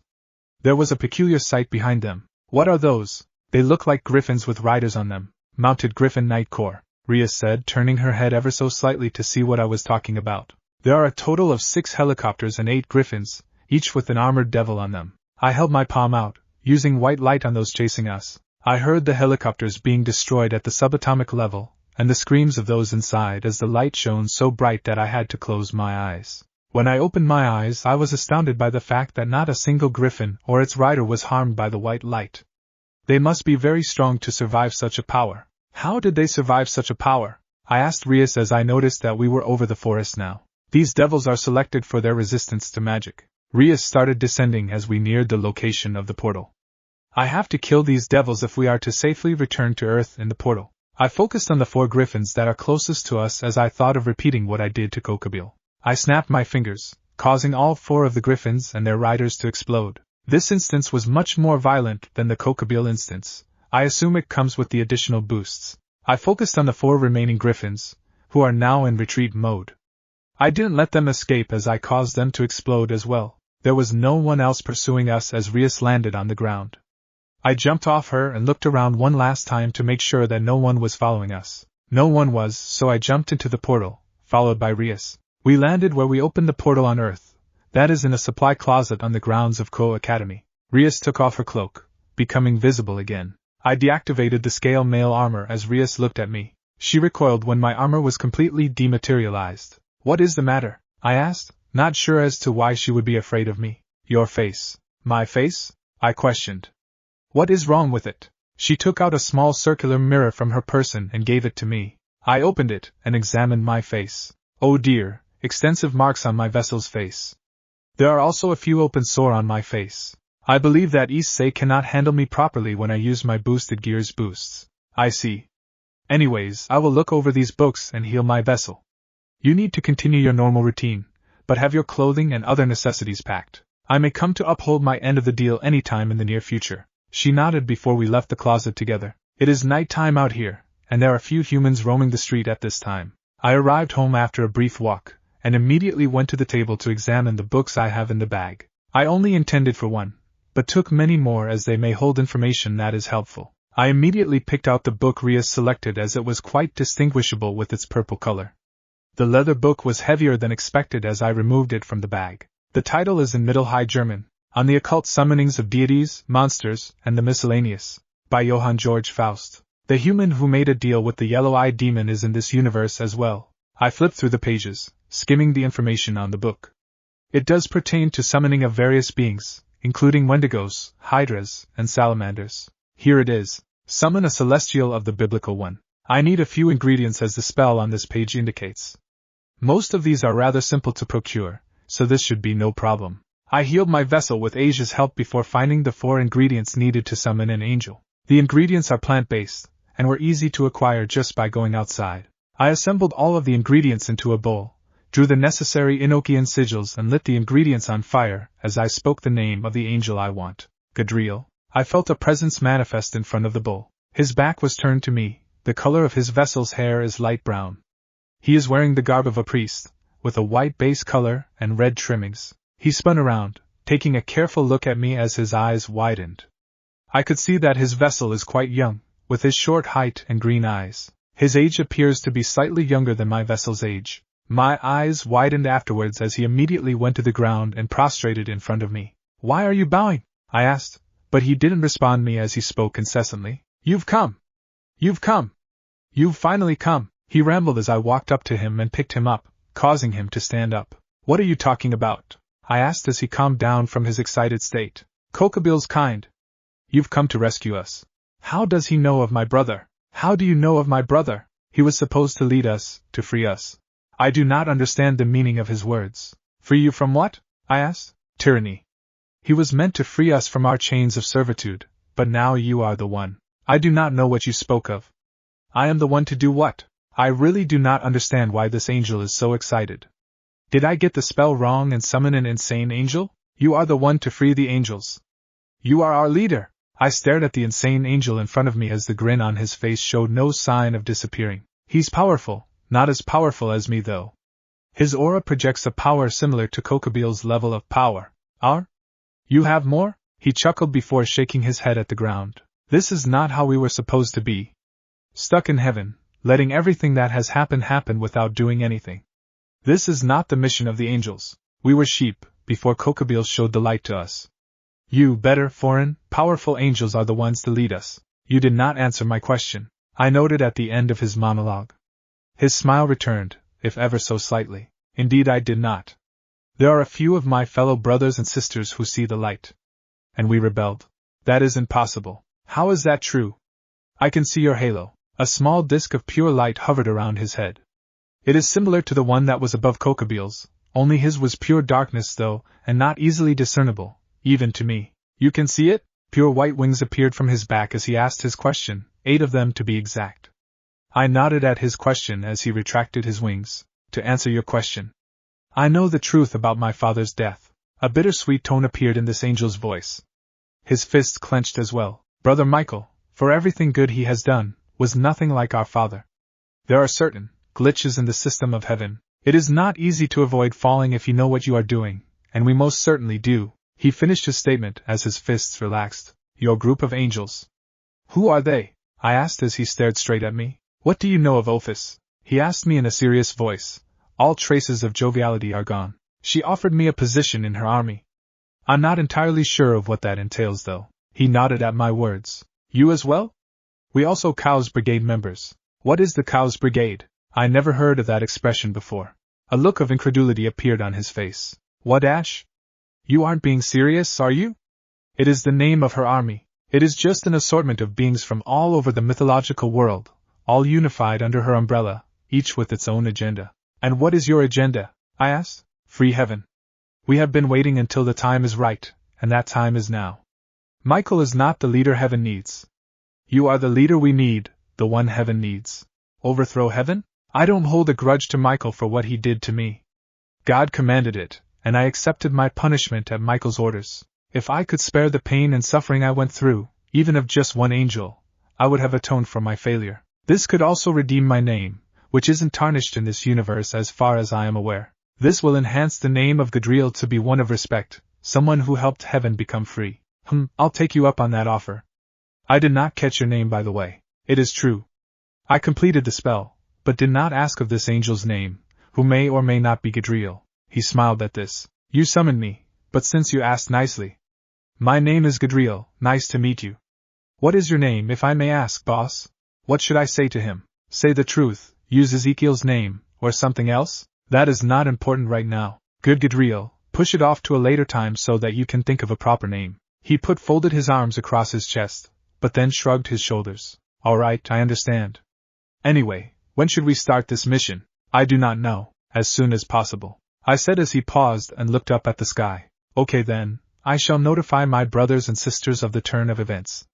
I shall return with them sometime in the near future. I nodded at his words. He teleported away with a flutter of wings. Now, it is time to wait. A routine has fallen over me since I met with Gadriel, 7 days ago. Every day I would accompany Asia to school and go about Issei's normal routine, with the exception of not peeking in on women. Things were strange between Rias and I. I believe the expression "if looks could kill" would be appropriate to describe our relationship. Every time we crossed paths in the hallway, she would glare at me. It is understandable though, as I haven't kept up my end of the bargain yet. I told her telepathically that I intended to fill my obligations soon, but the glares didn't stop. I soon ignored her as a whole. After school, I would translate the human tablet, and find the fascinating spells that could be completed with the power of humans, or the human soul. Soul fusing, soul melding, closing the gates of earth. Such amazing feats that can arise from humanity. I am currently translating the Proto-Enochian side of the tablet before a frown came upon my face. Hello, boss. It was Gadriel, materializing behind me. I got up off the chair and turned to face him. He is wearing pearly white armor, and has a sword sheathed at this side. Gadriel, it has been 7 days, I said as a matter of fact. He just stared at me before shrugging his shoulders, which made his armor raise up a little bit. It takes time, boss. Our numbers are few and spread out. To contact all of them without alerting Central Command takes stealth. Therefore I had to be patient. I nodded at his words. You said you told the others? What did they say? I asked as he smiled. They were ecstatic to learn that he had someone powerful enough to save us, to free us. They are all waiting for you. He spoke proudly as he put his hand on his sheath. Where? I asked. They are all waiting for you in a park nearby. I nodded. I cannot teleport there, you will have to lead me there. It was the park that Issei was dying in. The full moon was out as the nighttime sky stood over us. There are 12 angels, all standing in front of the fountain with their backs turned towards it. All of them are dressed in ornately decorated armor, each carrying a weapon. These are the angels who believe in me, believe in you. I nodded at his words. What are your names? They told me their names. The names of brothers and sisters that I left behind. Abdiel, Agiel, Judah, Ishmael, Ezekiel, Manuel, Cushiel, Samuel, Shamsiel, Puriel, and Esdras. The final angel, standing at the end of the line, was an angel in the form of a schoolgirl. Judging by the uniform, she appears to be one of the classmates of Issei. What is your name, sister? She stared straight at me as she gave her answer. Castiel. Castiel. A small smile appeared on my face. Fate has brought us together again. We fought together, and we shall fight together again. I turned to face Gadriel. Open the portal. He nodded as he chanted in Enochian. Bevo ta mo and sal the valchla seh. Open the door to the righteous land. The wind around us blew steadily as the chanting continued. A hole opened in front of Gadriel, a wormhole that is infinitely deep as it is long. I walked up to the hole, feeling its pull on my being. I turned to Gadriel, a look of determination on his face. A smile broke out on his face as the rest of the angels neared us. This is it. This is how we retake heaven, he said as the other angels cheered. I focused on the portal and jumped into it. I fell into a black tunnel, void of life except for mine and the angels behind me. I could see a bright light at the end of the tunnel, to which I am rapidly falling towards. I'm coming back, heaven. Not as a failure, but as a liberator, heaven. This is different, though the same. Before my confinement, I often spent my time in outside of the throne room, eagerly listening to the word of Michael and the archangels. This heaven, it feels different, yet has the same or even lighter aura than the one back home. This is heaven? I asked as the portal closed behind us. This is one of the levels of heaven, Gadriel said as he came up to my left side. Levels? What do you mean by levels? Sections. There is the gate, and then 7 sections within. Our spell only takes us 3rd circle, but that is to our advantage, Gadriel said. I noticed the shining balls of souls around us as he spoke. The souls? Is this the location that worthy souls are taken? You chose this location because our auras will be masked by the quantity of souls that reside here? Souls are powerful little balls of energy that reside within each human. Their power can be used to enhance power, but I never thought of using them to hide presences. Indeed. There are so many human souls here that our presences won't even register on the defense system, Judah said as he adjusted the sword strapped on his back. Defense system? That sounds problematic. That is no problem, Judah. It's no big deal. The defense system is an early warning detection system that Michael built eons ago. It detects any foreign presences in or around heaven. The system is good for keeping things out of heaven, rather than keep them in. I nodded at this. How far do we have to walk to get to where the leaders of heaven are? 3 heavens. This is the 3rd section of heaven. The 4th is where Eden is, the 5th is the science wing, and the 6th is where Michael and the seraphs are. I noticed Gadriel and the other angels grabbing nearby souls and shoving them into their body. What are you doing? I asked. Gadriel turned to me after swallowing a soul through his mouth. What does it look like? We're taking souls. Why? Gadriel narrowed his eyebrows at me. To gain their power. What other purpose is there? He said incredulously. Everyone is staring at us as they continue gathering souls. Why are we using these souls? These are the souls of pure humans who deserve a peaceful afterlife. Gadriel chuckled at me and pointed at the souls. We are going to rebel against the hierarchy of heaven, and we are going to need all the help we are going to get. If we fail, we could get thrown into the dungeon in the 2nd layer. Dungeon? Dungeon. Thousands of years spent there. I understand why no one would want to go there. I wish no one will experience what I had to accept. Well, except Thaddeus, I suppose. I understand. And still, just look at them. Do you really think all of these are pure? Esdras asked me, pointing at one in particular. This soul is hovering erratically over many of the others. What is wrong with that one? I see no defect. I asked him. Look carefully at it. I did so. What is that mark on it? It is barely there, but I can make out an Enochian sigil on it, but it is not one of Metatron's, so I can't read it. What is that sigil on it? I asked as Esdras shook his head. The corrupt can go to heaven, if they're devout enough. Their souls are supposedly purified before coming here, but they aren't completely clean. These souls are marked with that sigil, forever marked with sins from their lives. The corrupt can go to heaven? Call it a glitch in the system, but even the damned can come here. Gadriel put a hand on my shoulder, which I shook off. The souls of the damned are here? In God's land? Anger built up within me as these souls are tainting the very fabric on heaven. This is unacceptable, I said, as I took every tainted soul near me. I felt my power increase little by little with each soul absorbed. Before I knew it, I've absorbed over 50 souls, each tainted, and that shouldn't have been in heaven in the first place. Gadriel started at me with a smirk as everyone waited around him. That better? He said. Yes, let's go. There are no borders in heaven. I can see this as we left the fields of souls towards the fourth heaven, where Eden is. The landscape suddenly changed from grassland to a garden, complete with trees bearing fruit. Bushes and animals dotted the landscape as we followed the lone river in Eden. I am following Gadriel, who is leading the group, and everyone else is behind me in a single file line. Adam and Eve lived here? I asked. I failed my task and left Lucifer in, corrupting the beauty of Eden, which resided on earth, not heaven. Yes. I have no idea how the humans twisted the myth to them living in Eden on earth, which is preposterous. They lived here before their fall, which cast them to the earth. I nodded at this. Was there a serpent then? What about the tree? Oh yes, that part was true. Lucifer sent Leviathan in the form of a serpent, corrupting the pair by telling them to eat from the tree, which was special for some reason. I have no idea why that tree in particular was special, but hey, I don't make the decisions, God did. I raised my eyebrows at this explanation by Gadriel. In this universe, from what I've gathered, the Satans were angels who fell to hell. Leviathan was a powerful angel before she fell, and now her descendants carry on her name. Leviathan in our universe was the first species created by my father. Who resides in Eden now? I asked. No one besides the souls of the righteous animals. It is just a glorified sanctuary. I understand and didn't ask anything else during the trek through Eden. The change from Eden to the fifth heaven was astounding. Perfect grasslands instantly gave way to a row of buildings, both houses and commercial properties. These houses are more on the line of extravagant mansions that even the richest of the rich cannot afford. The sidewalks are pristinely green with numerous flowers growing in front of the mansions. Whose houses are these? I asked. Members of the Grigori. Grigori! Rogue angels that fell after I fell. They were annihilated by the archangels, if Metatron's information is correct. What is the Grigori? I asked, wanting to understand this universe's definition. The main organization of the fallen angels. These houses belong to the leaders, who all lived in this area before their fall. They are both abominations, I see. You mentioned of that this is the science wing? These buildings are where research take place. Research for what? Gadriel shrugged his shoulders, causing his armor to briefly rise up.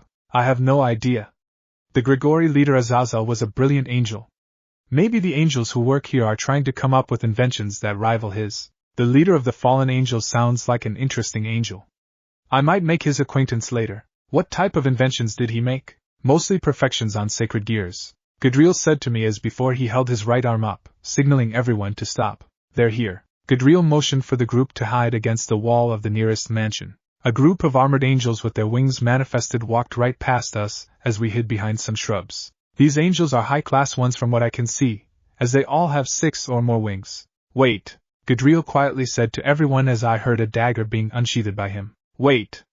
Why don't I have a dagger? A few moments passed before the marching footsteps of the patrol vanished. They're gone. He got up from his crouching position, and we followed his lead. I need a dagger, or something to at least fight with. What about your power? Gadriel asked me as we returned to the main road.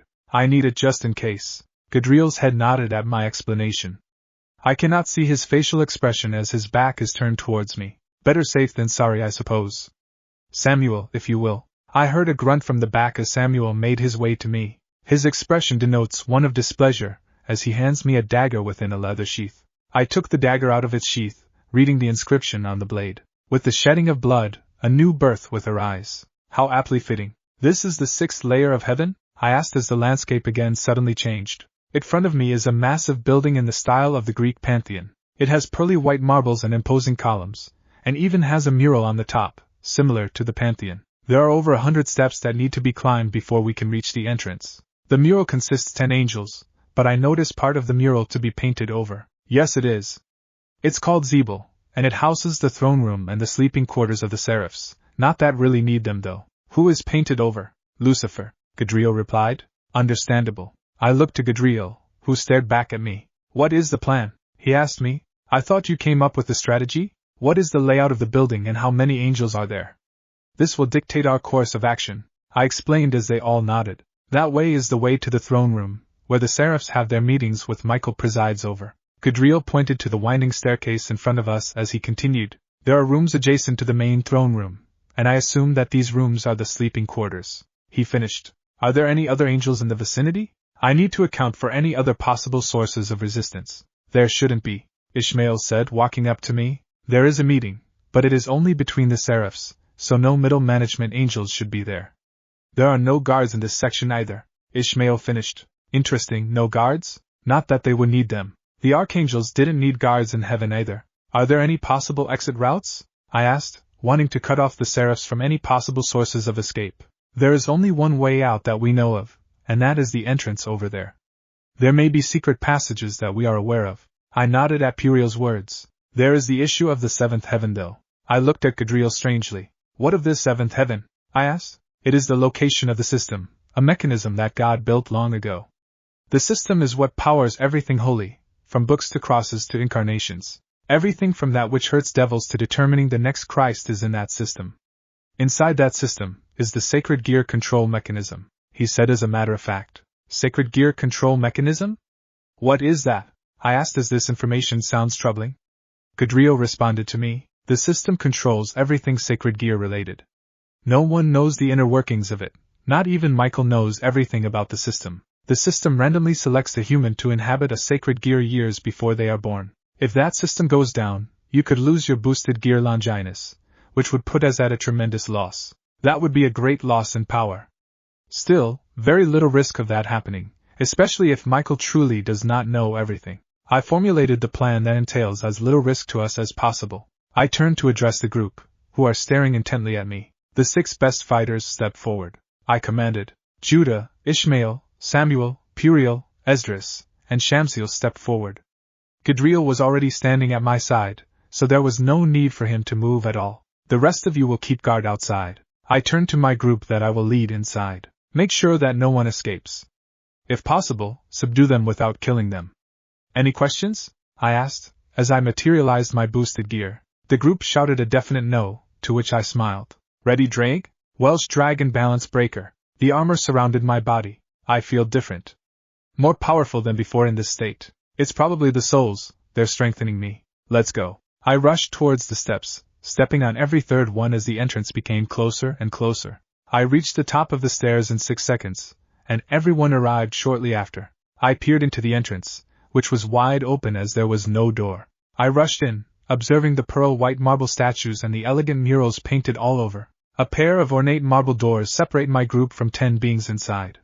Each was more powerful than the members of my group, but far less than me. They would probably rank as ordinary angels back home. There must be seraphs inside. 10 of them. I took a deep breath before punching the ornate door, sending it flying. There they were. 10 figures situated around a long rectangular table. Their white robes shifted as each got out of their seat as we took spread out by the doorway. 10 figures, 7 male, 3 female. The figure at the far end of the table pointed a finger at us. She's quite beautiful with her flowing blonde hair, and her power is the second strongest out of the angels here, excluding me of course. What are you doing? She shouted in a rather lovely voice. It's time to take over. To free our brothers and sisters from your rule, Gadriel said, as the figure at the end of the table, a male with blonde hair, said as he started clapping. You managed to get the Red Dragon Emperor on your side, impressive Gadriel. Though it is futile in the end. He glanced at the angel on his left, and then back at us. I'll give you one chance, Gadriel. You and your followers won't be kicked out of here, only imprisoned, if you back down, the figure said. He must be Michael then. I'll never back down, Gadriel said as Michael's smile turned into a bit of a frown. Is that so? I'm sorry it has come to this. Uriel, if you will. A torrent of flames rushed at us. Boost! Boost! Boost! Boost! Boost! Power! I intercepted the flames and destroyed them. All of the angels took battle positions as Michael's face became strained. What is the matter? Can't use your powers? I asked. I've actively blocked their powers, so they can't teleport out of here. Can't have them escaping, can we? What are you? The woman from before screamed as she tried in vain to material light spears. A true angel. I held up my palm and swiped to the right, flinging all of the angels to the wall and pinning them there. An idea popped into my head of what to do with these angels, as they are far too dangerous to let live. Killing them would be a waste of their power, which limited, could still be of use to me. Pick an angel, I commanded, and they followed, each picking an angel and standing in front of them. The only angels that weren't picked were Michael, the woman, and Uriel. Slice open their throats. I commanded my group as I heard insults and threats from the pinned angels. Shush. I silenced their threats by removing the vocal cords of the angels. 7 throats were slit, allowing the grace of those angels to flow into the air. The grace here is far less powerful than the grace of my brethren, but it will still help us gain power. Absorb them, I commanded. My group absorbed them, increasing their power past the levels of the angels they received from. Heal them. They did so, healing up the wounds of the now humans. Gadriel, Judah, Ishmael. Do the same to the remaining 3, but do not absorb their grace as it is mine. I walked closer to the angels, as their throats were cut, allowing the grace to flow into the sky. I opened my mouth, absorbing their grace. The grace from those 3 are more powerful than the previous 7 combined. I feel further strengthened by their grace as I pondered the next step. Is there anything here that can communicate with all angels? I asked. The horn. Gabriel's horn sends a message to every single angel, fallen or unfallen, Judah said. Gabriel, is it here? I asked the bound angels after putting back their vocal cords and releasing them from my power. They slid to the ground, and then glared at me. I know you are here, Gabriel. Please answer the question. I stared at them. No answer was given. I see. Defiance. I stared at the angel farthest away from me. I set her entire body on fire, causing alarm to everyone else in the room. Don't worry, she won't die, as I will just keep reviving her, I said as her screams became more pronounced. Stop, the blonde-haired female closest to me said. I ceased the fire and looked at the one who talked. Gabriel? Where is your horn? I asked her as tears flowed down her beautiful face. Second room on the left, it is on the table. I signaled for Puriel to go get it, and she did. It is an actual horn, instead of the spell that Metatron imprinted in my mind. The horn itself is a curved brass instrument that is far lighter than it looks. So just blow into it, and everyone hears what I am saying? I asked her. She nodded weakly at my question. Good, let's begin. I blew into the horn as the sound of thunder roared throughout heaven. It was a loud sound that shook the clouds beneath us, causing Gadriel to momentarily lose his balance. I then looked through the doors at the entrance, seeing the clear white heavenly clouds in their place. Brothers, sisters, this is the dawn of a new era. Today, there is a new ruler in heaven, and change will happen. The former rulers of heaven are no more. I opened the clouds beneath the former angels, sending them pummeling down to earth, before reforming the ground. The former rulers will most likely die from the lack of oxygen, or the forces of flight rather than hitting the ground. They have been cast down to earth to die. Today, we are to become what we were originally supposed to do, and that is to continue the work of our Father, who died a long time ago. I paused, and thought of what to say after. It was hard to deal with, but it can be done. We need to finish what he started, and we will lead you. Those who decide to follow, the road will not always be smooth and there may be trouble, for I do not know of the future. Those who decide to resist, the path is clear for you. Your fate shall be worse than death, for my name is Gadriel, and I am your new god. I looked at those who are near me. Gadriel prostrated himself, and the others followed. I know of the perfect way to finish my declaration. It is a new day on heaven and earth. My will be done, on earth as it is in heaven, for your Lord has arrived. Thanks for watching this video. If you really enjoy this video, like, subscribe, and comment down below, and turn on that bell notification. Don't forget to support and follow the Skylinemaster for writing that awesome fanfic, and also make sure to comment on this story, link in the description. See you in the next video. Goodbye.